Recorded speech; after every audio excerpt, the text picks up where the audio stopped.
Haïti est l'un des pays les plus pauvres du monde, mais ce sont ses dirigeants qui figurent parmi les plus riches de la planète. En Haïti, il ne faut ni compétences ni vision. Il suffit d'obtenir un poste élevé dans l'État pour devenir riche du jour au lendemain, même si l'on était misérable auparavant et même si l'on est étranger. Pire encore, le système est si profondément corrompu que refuser de voler l'argent public peut parfois mettre votre vie en danger. Dans les autres pays, être député ou sénateur ne garantit pas la richesse.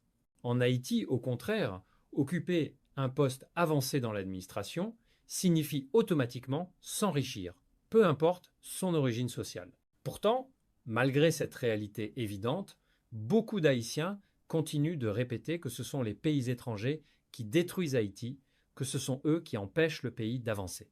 Prenons l'exemple de Radio Guinéen, une radio strictement familiale, contrôlée par un même clan depuis des années. Cette famille détient ou influence plusieurs ministères à la fois, met la main sans scrupule dans la caisse de l'État haïtien, détourne les fonds publics et pratique la corruption à grande échelle. Elle traverse tous les régimes politiques sans jamais être inquiétée.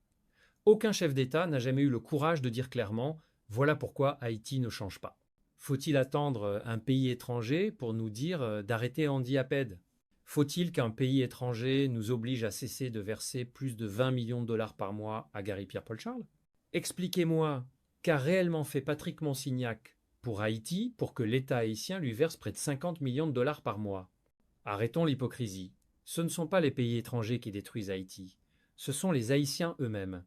Même à l'étranger, ce sont des Haïtiens qui bloquent, méprisent et sabotent d'autres Haïtiens. Les pays étrangers nous ouvrent leurs portes, mais ce sont souvent des Haïtiens qui nourrissent la haine